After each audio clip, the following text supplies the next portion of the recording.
벌써 66권 들어가게 되었습니다. 자, 우리는 지난주에 유다서를 살펴보았습니다. 유다서까지 신약 26권은 예수 그리스도로 성취된 새 언약에 관한 책이었습니다. 그리고 신약의 서신서들의 대부분이 또 많은 부분들이 그리스도로 말미암아 성취된 진리에 대하여 대적하는 거짓 교사들을 책망하고 멀리하라라는 내용으로 가득 차 있음을 우리는 알게 되었습니다. 바울과 베드로, 요한에 걸쳐서 그러한 거짓 교사에 대한 경계가 계속 있어 왔습니다. 이단자를 한두 번 훈계한 후에 멀리하라. 이것은 바울의 말이었죠. 자, 사랑의 사도 요한은 이단자가 노크하면 상종하지도 말라, 문을 열어주지도 말라 라는 강한 말로 대적하고 있었습니다. 그런데 지난주에 살펴본 유다서의 이단자에 대한 말씀은 사뭇 그 성격이 좀 다름을 우리는 알게 되었습니다. 온도차가 있다라는 거죠. 뭐라고 이야기했습니까? 유다는 자, 불 속에서 건져내라. 그대로 있으면 이단자들 하나님의 형상으로 지음받은 자들인데 거짓 이설에 넘어가 있는 상태거든. 불 속에 있는 상태다. 그대로 있으면 타서 죽는 나방 같은 존재이니 이끌어내라 라는 말을 하고 있다는 거죠. 소돔성에 그대로 계속 이렇게 미련이 있어서 안주하려고 했던 롯과 롯의 가족들을 주께서 보내신 천사가 손목을 잡고 강하게 성 밖으로 이렇게 이끌어낸 것과 같은 그런 단어였습니다. 할파조라는 단어를 사용해서 강권적으로 그들을 구출하라 라는 말을 하고 있었습니다. 유다서는 굉장히 성격이 다르죠. 이단 사설에 빠진 이들을 그렇게 구출해야 하는데 근데 너희가 그들을 대하는 태도는 굉장히 조심스러워야 한다. 어떻게 조심스러워야 하는가? 전염병에 죽은 자들의 옷을 만지듯이. 전염병에 걸려서 죽은 자들 옷에도 그런 전염병이 전염되어 있으면 얼마나 조심스러워요. 그렇게 그 전염병에 걸린 자의 옷을 만지듯이 이단자들을 대할 때 조심하라. 그러니까 이단 사설의 그 전염성에 대해서 경계하고 있는 것이고 그 파괴적인 영향력에 대하여 경계하고 있는 것이고, 하지만 그들은 하나님의 형상으로 지음받은 사람들이니 그들을 증오하지도 말고 미워하지도 말고 구출하려고 애쓰라 라는 말을 유다서가 하고 있었습니다. 제가 지난주에 신천지에 대한 경계 영상 제가 올려드렸는데 보셨어요? 네. 어떠셨어요? 신천지에 빠진 청년들은 1년에 2만 명씩 빠진다고 그러죠? 그죠? 한 달에 2,000명 정도, 1년에 2만 명씩. 그러니까 세뇌 당하는 거예요. 네, 완전히 세뇌 당하는 겁니다.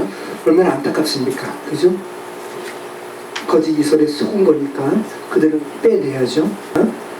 여러분, 신약의 정경의 순서가 이렇게 어떤 연대기적으로 이루어진 것이 아니라, 연대기는 다 달라요. 다 연대는 다른데 하나님의 섭리 가운데 유다서가 요한계시록 바로 전에 위치해 있다는 거죠. 그래서 지난번에 베드로 후서와 유다서는 에녹서라든지 공통된 본문이 많아서 베드로 후서를 나눈 다음에 바로 유다서를 살펴준 것도 의미가 있겠지만 일부러 그렇게 하지 않고 정경의 배열의 순서대로 그대로 가보겠습니다라고 제가 말씀드렸습니다. 그랬을 때 요한계시록으로 넘어가는 그러한 분위기, 뉘앙스를 우리가 느낄 수 있기 때문입니다.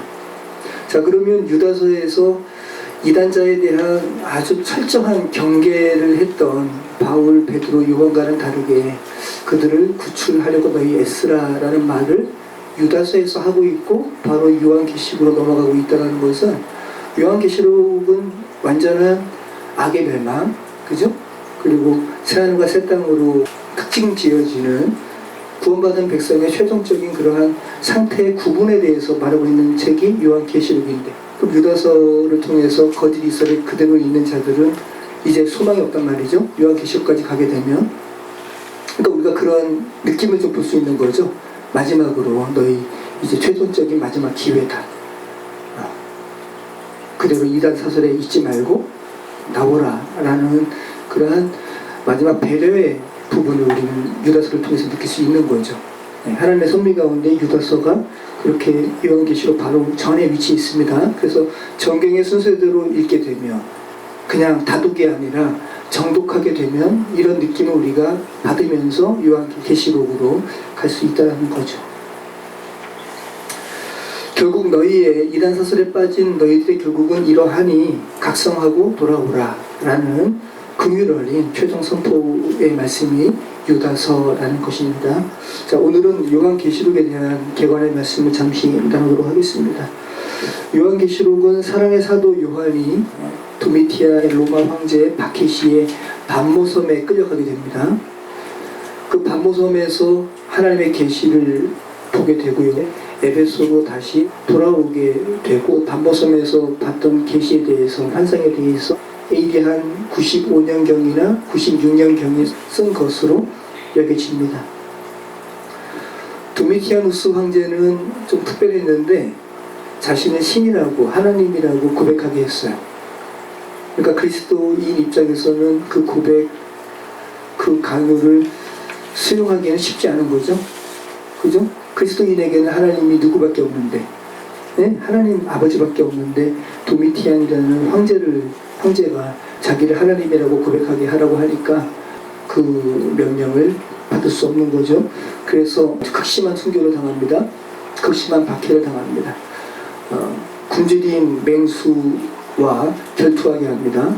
짐승에 가지고 뒤집어 쓰고 굶주린 맹수에게 찢어 죽임 당하게 하는 그러한 아주 참담한 박해를 하는 것이죠. 자, 그래서 우리는 요한계시록을 읽을 때 우선 1차적으로 요한계시록을 수신했을 그 당시의 사람들이 어떠한 상황 가운데 요한계시록을 수신했을까라는 것을 먼저 생각을 하셔야 되는 것이고요. 오늘날 학자들이 성경 66권 중에서 주소서가 가장 많은 것이 요한계시록이래요. 요한계시록 여러분도 읽어보셨겠지만 정말로 쉽지 않은 책이죠. 이게 도대체 무슨 내용인가. 자, 그런데 요한계시록의 말씀을 듣는 당시에 그리스도인들은 오늘날 학자들이 오늘날 요한계시록을 강해하려고 목사님들이 여러 주석서들을 펴들고 사전들을 펴들고 한 절 한 절 해석하듯이 수수께끼 해석하듯이 그렇게 요한계시록을 받지 않았다라는 거. 요한계시록이 회람용으로 이렇게 쓰여진 것이거든요. 그러니까 당시 교회에 누가 요한계시록의 사본이 오면은 누가 읽어요. 그리고 성도들은 그것을 듣는 겁니다. 그들은 그리고 요한계시록에서 요한이 말하는 바가 무엇인지 알았습니다.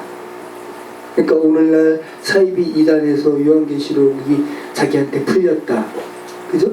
뭐 이러한 헛소리들을 많이 하지만 그렇게 어느 누구에게만 풀려지는 그러한 이상한 책, 그러한 숨겨진 책이 아니라는 거. 당시의 기독교인들에게는 굉장히 오픈되고 읽혀졌을 때, 자기 귀에 들려졌을 때 그것을 이해하고 그 말씀으로 말미암아 소망을 갖게 되었다는 거. 그들의 상황은 지금 도미티아를 하나님이라고 고백하지 않으면 죽는 상황에서 요한계시록의 말씀을 읽으면서 그 순교의 상황을 감내했다라는 거죠. 감내할 수 있을 메시지가 그들의 귀에 온전하게 들려졌다는 거예요. 그러니까 이상하게 수수께끼 풀듯이 오늘날 사이비 이단에서 그렇게 내게만 풀렸다 라는 그런 개념으로 그들에게 다가가지 않았다는 겁니다. 그러니까 사이비입니다. 그러니까 이단이고요. 정죄받을 만한 겁니다. 요한계시록은 그런 책이 아니라는 겁니다. 1992년에 다미선교회를 통해서 나쁜 영향력이 미친 거죠. 요한계시록을 함부로 읽으면 안 되는 책으로 정통적인 교인들도 조심스러워하는 책으로 터부시하는 책이 되어버렸어요. 이건 함부로 읽으면 안 되는 책, 내가 이해할 수 없는 책. 그렇지 않다라는 거죠. 그래서 당시에 요한계시록을 수신했던 이들에게는 수수께끼와 같은 책이 아니었다라는 거 여러분 생각하실 필요가 있고, 오늘날 신천지에서 몇 개월간 신천지에 입교하기 위해서 성경을 공부하고 그 중에서 요한계시록을 많이 공부해야 하는 그런 이상한 책이 아니라는 거. 요한계시록은 자, 요한계시록의 장르는 묵시문학이라는 겁니다. 묵시문학은 뭐냐 하면 그 묵시문학을 읽는 이로 하여금 소망을 주고 현재의 고난을 감내하고 이길 수 있는 그러한 힘을 주는 데 목적으로 한 책이에요. 그러니까 당시에 박해에 직면한 성도들에게 소망을 주고 힘을 주고 고난을 이길 수 있도록 하는데 목적이 있는 책이 요한계시록 묵시문학이라는 겁니다. 그리고 우리가 분명히 알아야 할 것은 하나님의 섭리 가운데 정경 신구약 66권의 마지막에 위치할 만큼 창세기에서 비롯된 창조, 첫 창조, 예창조, 또 타락을 요한계시록은 새로운 창조, 그리고 타락의 온전한 회복, 극복으로 마무리하고 있음을 우리는 인지하고 요한계시록을 읽어야 한다는 거죠.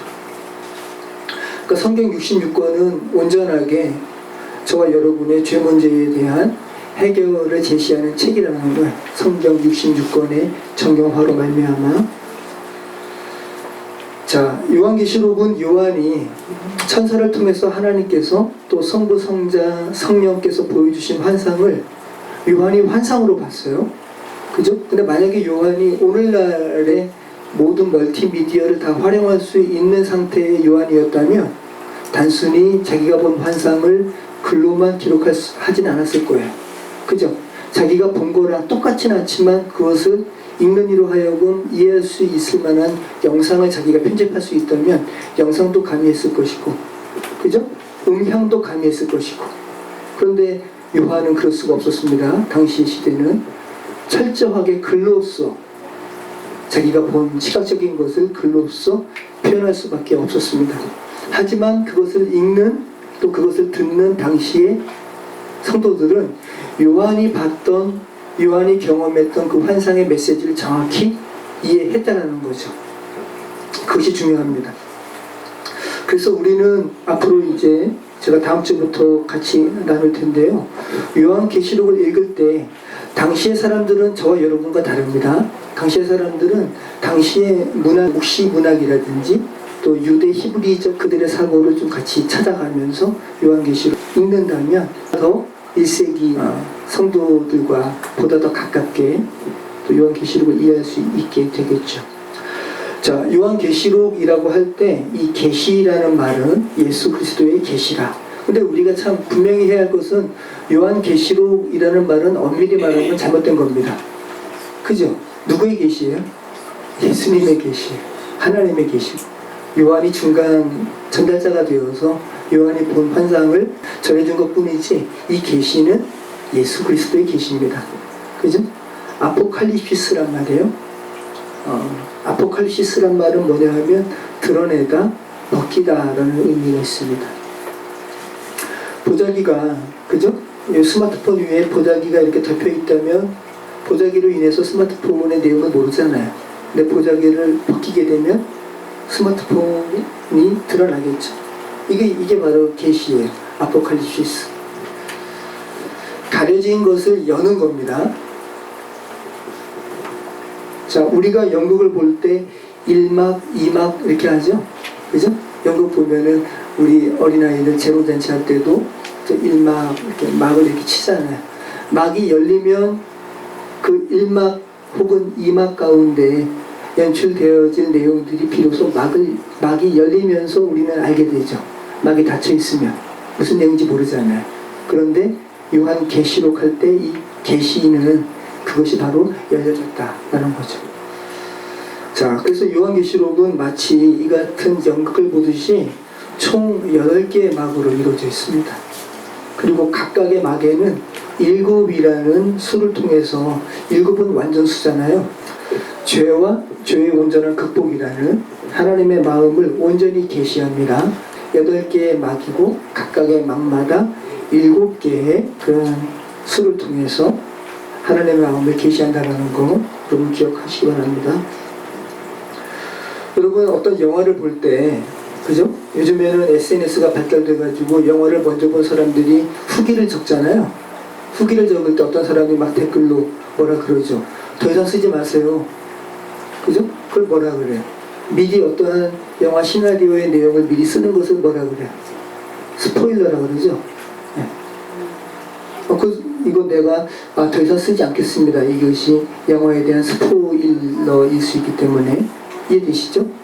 영화는 모르는 상태에서 영화를 봐야지 긴박감과 긴장감 가운데 그 영화 속에 몰입되어 있잖아요. 이제 몰입될 수 있잖아요. 근데 누가 이미 스포일러로 그 영화의 시나리오를 다 이렇게 말해버리면 그 재미가 어떻게 돼요? 반감되죠.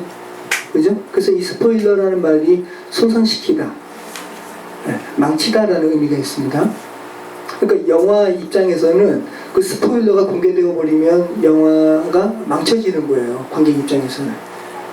그죠? 그래서 미리 시나리오를 이렇게 오픈해가지고 알리는 것을 스포일러라고 그러는데, 근데 여러분, 어떤 영화가 있습니다. 근데 이 영화의 내용이 어떤 신자가 그리스도를 믿는 믿음을 버리고 이 도미티안 황제처럼 사람을 하나님이라고 고백해야 하는, 그렇지 않으면 순교당하는 어떤 영화가 있다고 생각을 해보세요. 여러분, 엔도 슈샤코라는 침묵이라는 소설에 대해서 제가 몇 번 말씀을 드렸는데, 일본이 한국보다 몇백 년, 400년인가 더 앞서서 기독교를 받아들였어요. 기독교가 전래되었어요. 근데 일본 초창기에도 그 일본 막부는 기독교를 박해했습니다. 그 내용에 관한 것이 침묵이에요. 엔도 슈샤코의 침묵. 그리스도를 믿는 믿음을 가진 사람들이 크리스찬을, 그러니까 기리시단이라고, 일본 말로 기리시단이라고 크리스찬을 이렇게 표현하는데, 기리시단들이 그리스도를 믿는 믿음으로 말미암아 죽습니다. 그것이 영화에서도 갑자기 일본 그 막부의 군사들이 그 기리시단들, 예수 그리스도를 믿는 믿음을 포기하지 않는 이들을 갑자기 칼로 목을 베어버리죠. 이런 것이 바로 이 침묵의 내용인데, 하나님을 믿는 믿음으로 인해서 순교당하고 박해받는 상황 가운데 엔도 슈샤코가 아주 참 여러분 그 침묵이라는 소설 한번 읽어보세요. 영화로 보는 것보다 더 의미가 있습니다. 참 잘 썼어요. 근데 하나님이 침묵하시는 거예요. 어떠한 박해가 있냐 하면 예수 그리스도의 초상화가 있어요. 그리고 기리시단들을 이렇게 끌고 와가지고 예수님의 초상화를 밟고 지나가라. 이 후미에라 그럽니다. 후미에. 그러면 내가 너 예수 그리스도의 믿음을 포기하는 것으로 내가 간주하겠다. 근데 그리스도인들이 그것을 거부하고 죽는 거예요. 그리고 이 침묵의 마지막 부분에는 어떠한 독백이 나오냐 하면 이 예수 그리스도의 성화가 있으면서 예수님께서 말을 해요. 그러니까 실제로는 침묵인데 이제 엔도 슈샤코가 그렇게 독백으로 적는 거죠. 예수님께서 그 후미에라는 이 박해의 소재로 등장하는 성화를 통해서 말씀하십니다. 밖을 지나가라. 나는 이 세상에 갈 필요가 없다. 이렇게 말하는 것으로 엔도 슈샤코의 침묵은 마무리하는데, 실제로는 하나님께서 그런 박해 가운데 침묵하세요. 근데 여러분, 우리가 예수 그리스도를 믿는 믿음으로 우리는 비교적 자유로운 대한민국에서 신앙생활을 하지만, 지금 전 세계에서 최근 1세기 동안, 지난 19세기 동안의 순교자의 수보다 훨씬 더 많이 순교당했다고 그랬잖아요. 그러니까 실제로 현재 예수 그리스도를 믿는 믿음 가운데 대다수의 사람들은 하나님의 침묵 가운데 있는 거죠. 그죠? 하나님께서 슈퍼맨처럼 각각의 순교 상황마다 슈퍼맨처럼 나타나셔서 그들을 구하지 않으시죠. 이게 현실이에요. 그러니까 하나님께서 침묵하시는 것 같은 것은 현실이라고요. 여러분들 지금 상대적으로 공산권이라든지 이슬람권에서 신앙생활 하는 것보다는 상대적으로는 자유롭지만, 여러분도 하나님을 믿는 믿음이 수월치 않을 때가 있잖아요. 근데 그럴 때마다 하나님께서 슈퍼맨처럼 나타나시는가? 대다수는 침묵하시죠. 그리고 여러분이 그런 가운데 하나님을 믿는 믿음을 더 성숙한 그런 상황 가운데 있는데, 근데 분명한 것은 하나님께서는 살아계시죠. 그죠? 요한계시록은 그러한 침묵이라는 줄거리 가운데, 그러한 침묵인 여러분의 신앙의 현 상황 가운데서 여러분의 쉽지 않은 그 현실을 넘어 역사하시는 궁극적인 실제. 악은 결국 패퇴될 것이고, 그 실제로 패퇴됐고 십자가상에서, 그리고 하나님께서 승리하신다는, 여러분이 하나님을 믿는 그 믿음이 결국은 승리한다라는, 이게 실제잖아요. 궁극적인 실제. 이것을 스포일러처럼 미리 여러분에게 알려준 것이 바로 요한계시록이라는 거야. 이해되시죠? 여러분이 순교의 내용으로 점철된 영화를 제3자로서 단지 보기만 하는 것이 아니라, 그 영화가 이제 여러분이 제3자로서 그냥 관조적으로 보는 것이 아니라 그 영화가 여러분의 현실이라고요. 그런 현실 가운데 스포일러처럼, 야, 너가 지금 비록 예수 그리스도를 믿는 믿음을 포기하지 않아서 비록 물리적으로는 순교당할지라도 궁극적인 실제는, 궁극적인 영원한 시간에서 너는 승리하게 돼. 이게 바로 영화의 결말이야. 너가 순교당하는 것으로 너가 실패하는 것이 아니라 이것이 너의 궁극적인 승리야 라는 영화의 궁극적인 시나리오를 다 보여주는 것이 스포일러처럼, 이것이 바로 요한계시록이라고요.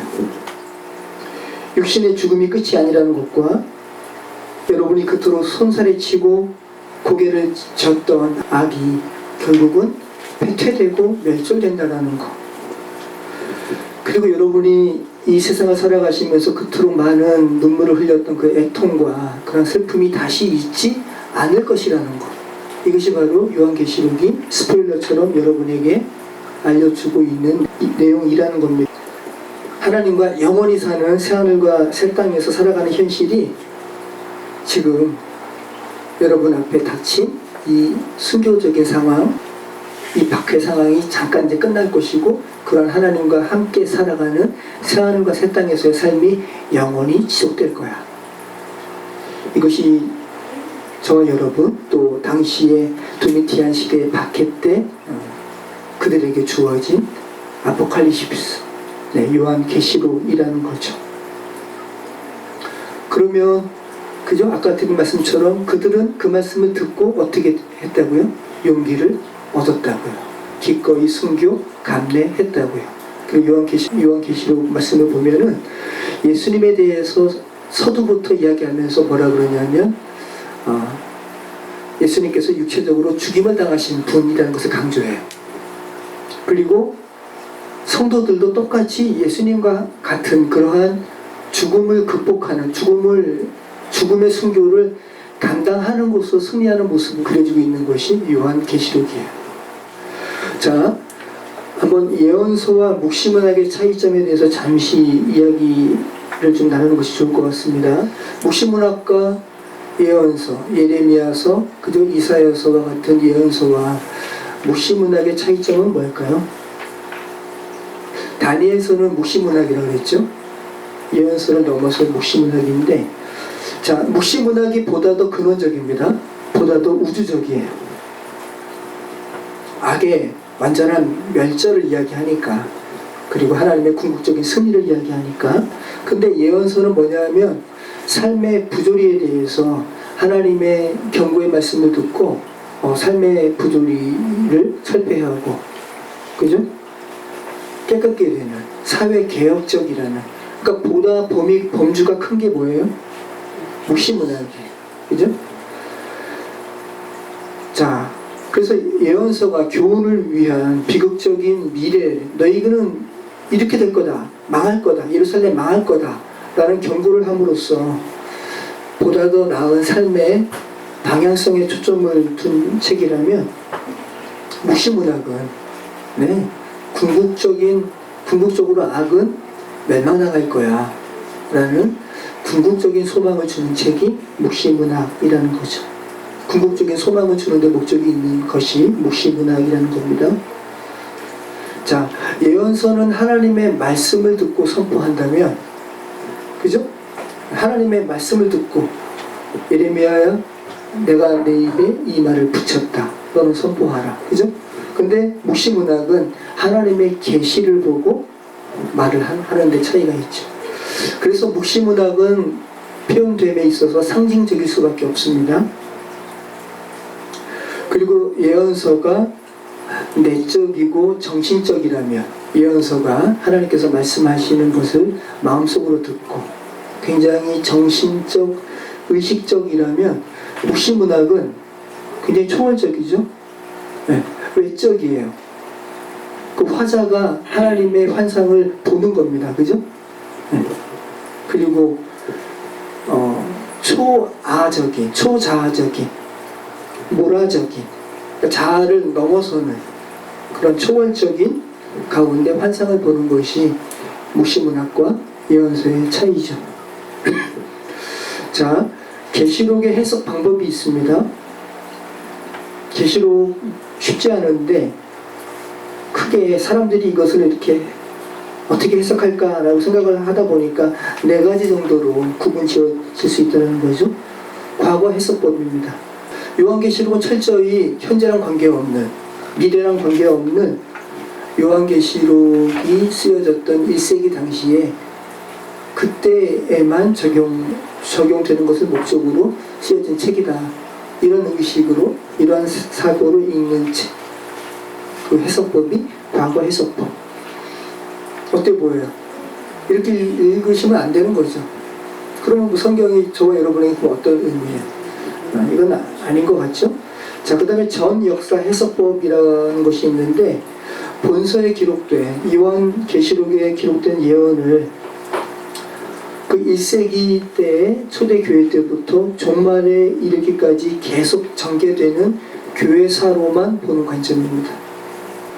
자, 또 미래 해석법이 있습니다. 본서의 내용을 1세기 당시의 교회랑도 관계없고, 또 현재 우리와도 관계없고, 미래에 있을 종말에 관련된 책으로만 보는 해석법이에요. 이것도 문제가 있죠. 네. 자, 이상주의적인 해석법이 있는데,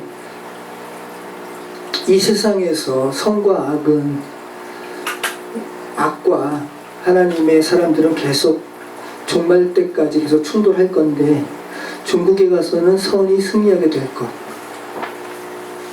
이러한 원리를 제시하는 그런 관점으로 있는 것이 이상주의적인 해석법. 그래서 1세기 당시로부터 미래를 포함한 현재, 그러니까 과거, 현재, 미래를 포함한 그리스도인의 삶에 언제든지 적용될 수 있는 관점. 이상주의적인 관점이 바람직한 관점인 것 같죠.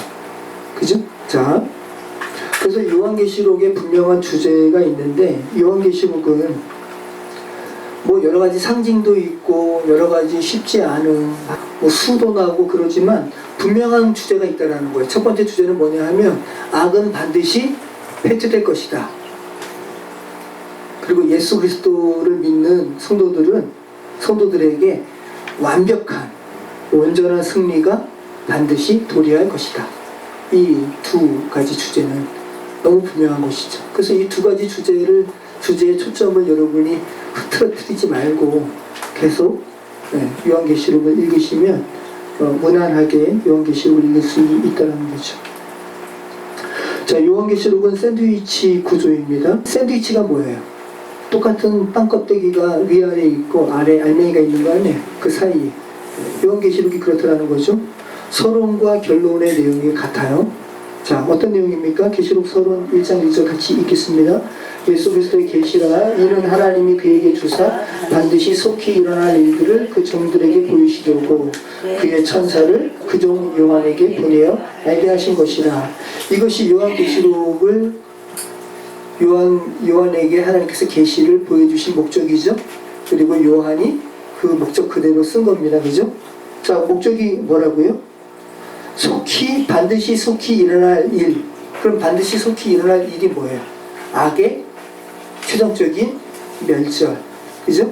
그리고 하나님을 믿는 성도들의 궁극적인 승리. 네. 이게 주제죠. 자, 계시록 결론 한번 읽어보겠습니다. 계시록 22장 6절. 또 그가 내게 말하기를, 이 말은 신실하고 참된지라, 주 곧 선지자들의 영의 하나님이 그의 종들에게 반드시 속히 되어질 일을 보이시려고 그의 천사를 보내셨도다. 이게 지금 요한계시록 22장이잖아요. 결론 부분인데, 그죠? 다시 한번 서론을 다시 한번 재확정하고 있죠. 요한계시록의 내용은 뭐였는 줄 알아? 반드시 속히 되어질 일에 대한 것이었어 라고 지금 샌드위치 구조로 지금 확증하고 있죠. 악의 멸절과 성도들의 궁극적인 승리에 대한 부분이야 라는 것을 말하고 있습니다.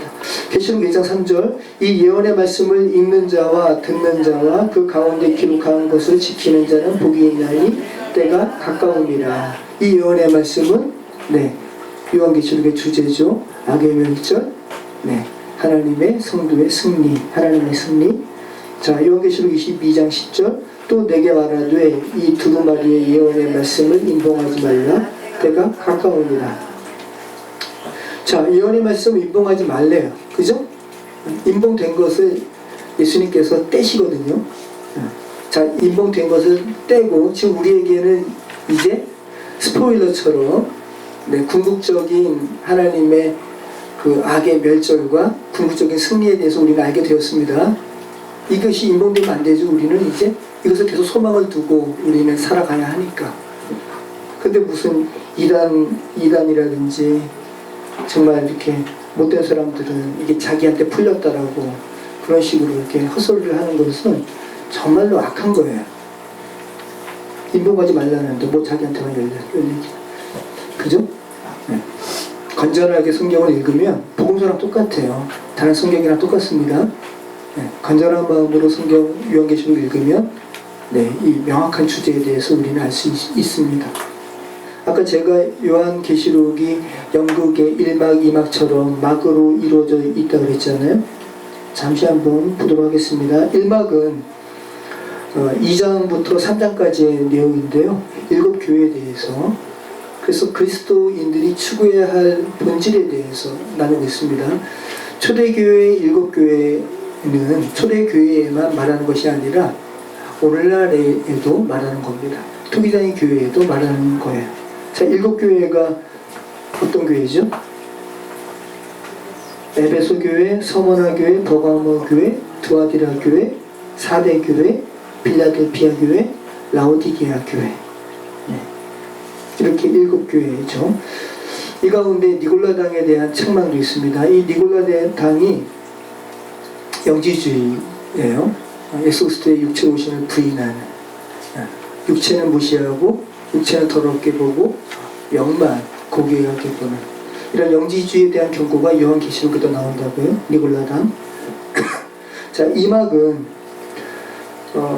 6장 1절부터 8장 5절까지 나오는데 7인을 하나님께서 예수 그리스도께서 하나씩 떼시는 그런 부분입니다. 그러면서 이 세상에 고난이 닥치죠. 그리고 이 세상에 닥치는 고난은 결국 교회에 닥치는 고난입니다. 그 7가지가 뭐냐 하면 이김, 첫 번째 인을 떼시니까 이기는 자에 대한 얘기가 나오는 거예요. 이김, 싸움, 식량 부족, 사망, 그리고 하나님의 증인이 당하는 고난, 그리고 진노의 날, 그리고 14만 4천이라는 물리적으로 여러분 14만 4천이 아닙니다. 14만 4천 명만 딱 하나님의 나라에 14만 4천 명만 구원받고 나머지는 다 구원받지 못하는 게 아니에요. 이 14만 4천은 어떻게 해서 나온 거죠? 이 교회를 상징하는 12, 12 곱하기 12 그리고 거기에 곱하기 1000이에요. 그러니까 완전함을 의미하는 거죠. 10, 100, 1000 1000이니까 100에 또 10배잖아요. 그러니까 완전함을 의미하는 겁니다. 그러니까 하나님께서 완전하게 구원하시는 자의 수입니다. 자, 신천지는 14만 4천이 이미 몇 년 전에 넘어섰어요. 그죠? 지난번에 말씀드린 것처럼. 그래서 그전에는 14만 4천 되기 전에는 그렇게 사람들을 다그쳤는데 14만 4천이 넘어가니까 이제는 어떻게 해요? 보다 더 헌신된, 그죠? 그 안에서. 그러니까 지금 그 안에서 또 난리 치는 거죠. 그런 수가 아니라는 거죠. 자, 14만 4천이라는 성도는 하나님께서 보호하심에 대한 얘기가 나오고, 그 다음에 7번째 인을 떼니까 이제 온 세상이 고요해집니다. 거기에 대한 것이 이막에 대한 내용이죠. 자, 삼막은 7 나팔에 대한 내용입니다. 8장 6절부터 11장 9절입니다. 나팔을 불면서 세상을 경고하는 거예요. 세상에 대한 경고를 합니다. 첫 번째 나팔을 부니까 땅을 칩니다. 두 번째 나팔을 부니까 바다를 칩니다. 세 번째 나팔을 부니까 강을 칩니다. 이런 수로 하늘을 치고 괴롭게 하고 죽고자 하되 결코도 죽지는 않는 그런 괴로움이 있고요. 그리고 멸망에 대한 부분, 또 최종적으로는 주님께서 다스릴 것을 말합니다. 그러니까 7번째 나팔이라든지 7번째 인 하게 되면은 최종적으로 하나님께서 승리하심에 대한 우리 이미지를 우리가 연상할 수 있는 그런 상황이 돼요. 자, 4번째 사막은 13장 1절부터 15장 8절까지 나옵니다. 역사의 드라마, 그리고 우주적인 투쟁, 하나님께서 친히 사단을 멸하시는 이러한 우주적인 투쟁에 대한 7 환상에 대한 이야기가 사막에서 펼쳐지죠. 바다에서 나오는 짐승, 그리고 땅에서 나오는 짐승, 어린 양과 그를 따르는 14만 4천 명이 부르는 노래, 그리고 새 천사가 전하는 말에 대해서 또 이렇게 7 환상 중에 나옵니다. 땅에 거주하는 자들은 하나님을 경배하라. 이 천사가 말하는 거예요. 두 번째 말은 무너졌도다 바벨론이여. 세 번째 말은 이마나 손에 표를 받는 자들에 대한 경고. 하지만 인내로 이 환난을 견디는 자에 대한 하나님의 격려. 이렇게 3가지 내용의 말을 하죠. 그리고 마지막 추수에 대한 환상이 나오고, 그리고 5번째 장면에 대한 예고가 나오고, 그리고 승리의 노래에 대한 환상이 사막에 펼쳐집니다. 자, 5번째 막, 5막은 바벨론에 대한 징벌. 여기서 말하는 바벨론은 당시로 이야기하면 로마예요. 자, 근데 현대 저와 여러분이 이 부분을 이해한다면 로마도 아니고, 그죠? 바벨론도 아니고 궁극적인 악이죠. 자, 악에 대한 징벌에 대한 내용이 7개의 대접이라는 그러한 소재로 등장합니다. 첫 번째 대접은 땅을 침에 대한 부분, 두 번째 대접은 바다를 치고, 세 번째는 강을 치고, 네 번째는 하늘을 치고, 또 괴롭게 함. 그러니까 지금 7 나팔과 7 대접은 지금 비슷합니다. 그죠? 그 다음에 멸망, 그리고 세상이 더 이상 존재하지 않음. 완전하게 하나님 나라로 회복되니까. 자, 6막은 음녀, 바벨론에 대한 천사가 7가지의 말을 해요. 바벨론에 대해서 7가지의 언급을 한다고요. 바벨론에 대한 첫째 언급을 하고, 또 두 번째 언급은 바벨론의 비밀에 대해서 언급하고, 세 번째 언급은 바벨론의 멸망에 대해서 언급하고, 네 번째 언급은 바벨론의 심판에 대해서, 바벨론의 죽음에 대해서, 바벨론의 멸망을 노래하는 것에 대해서, 또 하나님께서 통치하시는 것에 대해서. 7번째 막, 7막은 역사 배후의 드라마에 대해서 말합니다. 궁극적인 실제에 대한 7 환상이 나오는데, 하늘의 군대 장관, 또 하나님의 큰 잔치, 그러니까 확실한 승리로 인해서 잔치 베푸는 것에 대해서 나오고, 확실한 적의 멸망, 그리고 마귀가 결박됨, 그리스도와 함께 왕노릇하는 성도들, 교회에 대해서 말하고요. 그리고 최후 심판, 그리고 새로운 시대, 새하늘과 새 땅에 대해서, 새 땅에 대해서 7번째 막에서 말합니다. 자, 그리고 8번째 막, 8막은 하나님의 7 계시에 대해서 말하고 있어요. 하나님의 성, 하나님의 거하심, 새롭게 회복된 하나님의 세상, 정당함이 입증된 하나님의 말씀, 하나님의 일이 완성됨, 하나님의 마지막 축복, 하나님의 마지막 저주. 이렇게 해서 8막이 이루어져 있습니다. 자, 이렇게 1막부터 8막까지를 여러분이 좀 먼저 염두에 두시고, 그 다음에 이제 또 서론, 본론, 결론으로 크게 한번 보실 필요가 있는데, 서론은 1장부터 3장까지입니다. 서언, 이것은 주 예수 그리스도의 계시라 하면서 삼위일체 하나님에 대한 소명이 나옵니다. 네. 그리고 역사적인 배경에 대해서 나와요. 그리고 등장인물이 소개되는데 주님, 그리고 주님의 말씀을, 주님께서 보여주신 환상을 보는 나, 이 나는 누구예요? 요한, 그리고 교회. 이렇게 등장인물이 이렇게 세 인물로 나옵니다. 그리고 7교회에 대해서 말씀하신, 이것이 바로 역사적인 배경이 1장 19절에서 3장 22절까지 나오고, 그 다음에 이제 서론적인 환상, 아직 본론 들어가기 전에 환상을 보여주시는 거예요. 서론적인 환상, 하늘 보좌에 대한 이상, 여기 하나님께 예배하는 장면이 나오죠. 그 다음에 7개의 인을 떼는 부분에 대해서 나오는 것이 6장 1절부터 8장 5절까지 나오죠. 그래서 1막과 2막이 서론에 해당한다는 거. 아까 드린 말씀처럼 이 서론 부분에서 예수 그리스도는 어떻게 소개될 텐다고요? 죽었던 경험이 있는 모습으로 소개된다고요. 그리고 성도들도 궁극적으로 신자들도 이런 방식으로 승리되는 부분에 대해서 요한계시록을 말하고 있다고요. 자, 본론은 8장 6절에서 16장까지인데 되게 점진적이에요. 부분적으로 심판하는 부분이 8장 6절에서 11장 9절까지 나옵니다. 부분적으로 심판해요. 첫 번째 나팔 땅, 두 번째 나팔 바다, 물, 하늘이 각각 나팔이 불려질 때마다 3분의 1씩 부분적으로 파괴됩니다. 다 파괴되는 게 아니에요. 그리고 이 내용을 보면은 출애굽기에 나오는 몇 가지 재앙 중에 4가지 재앙을 약간씩 수정해서 빌어서 차용하고 있습니다. 그리고 5번째 나팔은 황충, 메뚜기죠. 요엘서를 연상시키는 그러한 재앙이 나오고, 6번째 나팔 부니까 사람이 3분의 1이 죽어요. 다 부분적으로 심판받습니다. 사람이 3분의 1이나 죽는데 사람들은 회개하지 않습니다. 이것이 바로 8장 6절에서 8장 12절까지의 내용이죠.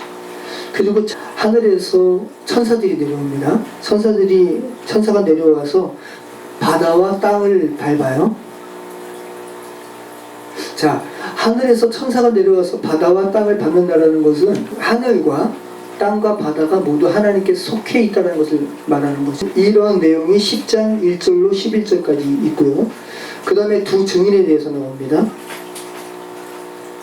엘리야와 모세처럼 교회는 이 세상에서 선한 증거를 하는 존재여야 함을 말하고 있습니다. 그리고 결국은 여기 두 증인이 순교해요. 이 내용에서 순교하고 또 부활합니다. 그것이 바로 11장 1절로 13장까지 말씀입니다. 그리고 7번째 나팔이 불려지니까 대재앙의 징조가 또 선포됩니다. 11장 15절에서 19장까지 말씀이에요. 자, 그리고 12장 1절부터 14장 20절까지 교회와 악한 권세들에 대한 권세들의 싸움에 대해서 기록하고 있어요. 하늘에 전쟁이 벌어지고 또 하늘에서 용이 패퇴됩니다. 근데 그 용이 지상으로 내려와요. 그리고 지상으로 내려온 용이 성도들을 파멸시키려고 하는 모습이 12장 1절로 17절까지 나옵니다. 그러니까 어떠한 배경을 설명하는 거죠. 어떤 줄거리를 설명하는 거예요. 그러니까 신학적인 관점에서 이런 상황이다라는 것을 알려주고 있습니다. 자, 그리고 13장 1절로 18절은 실제 역사적인 정황에 대해서 이야기합니다. 바다와 땅에서 나오는 짐승에 대해서 언급하는데 이 사막이죠. 그래서 여기서 나오는 이 4번째 짐승, 다니엘서의 4번째 짐승을 차용하고 있어요. 로마입니다. 땅에서 올라오는 짐승은 황제 숭배를 제의하는 제사장의 모습으로 표현하고 있습니다. 그리고 666이라는 수에 대해서 나오죠. 이 당시에서는 여러분 알파벳에 음가가 있어요. 네로가 돼요. 음가가 알파벳을 음가로 하게 되면 네로가 되지만 그 이후에는 또 다른 인물도 되고, 근데 이것을 한 인물에 국한시키면 안 되는 거죠.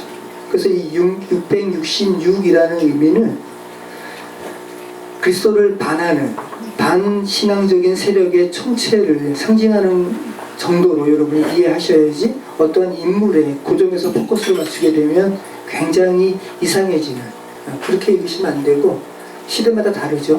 자, 15장 1절로 16장 21절은 바벨론에 대한 하나님의 심판에 대한 그런 내용입니다. 전주곡이 나오는데 선교자들이 어린 양의 노래를 부르고 또 모세의 노래를 부르면서 하나님의 승리에 대한 노래를 부르죠. 15장 1절로 8절입니다.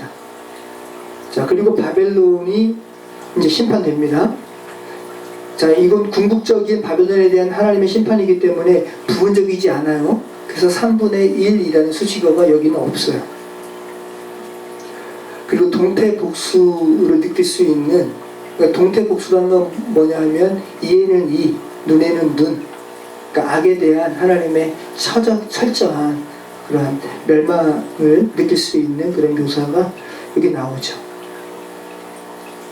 그리고 이 부분에서 나오는 처음 두 재앙이 출애굽기에 나오는 이 재앙과 같습니다.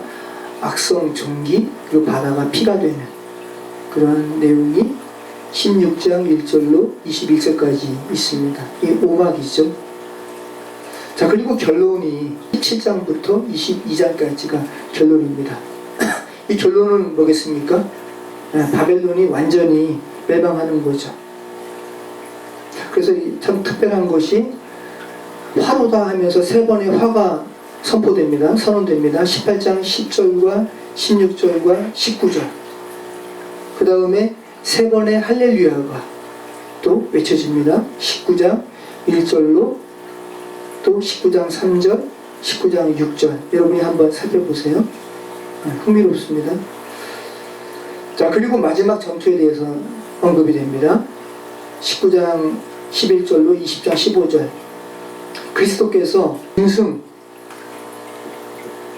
거짓 예언자, 그리고 사탄을 불못에 던집니다. 마지막 전투에서 최종적으로 승리하신 모습으로 7막에서 표현하고 있어요. 그리고 새 예루살렘, 또 어린 양의 신부에 대해서 21장 1절로 22장 11절까지 나오죠. 자, 여러분, 창세기는 여러분 예창조에 대한 부분이죠. 그리고 죄로 인한 타락, 그죠?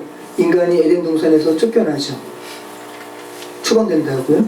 그런데 요한계시록에서는 철저하게 창세기의 그 부분을 다 회복시키고 있어요. 죄로 인한 완전한 파멸과 인간의 그 죄의 완전한 극복이 요한계시록에 나오죠. 하나님과의 온전한 연합의 기사로 마무리하고 있다고요.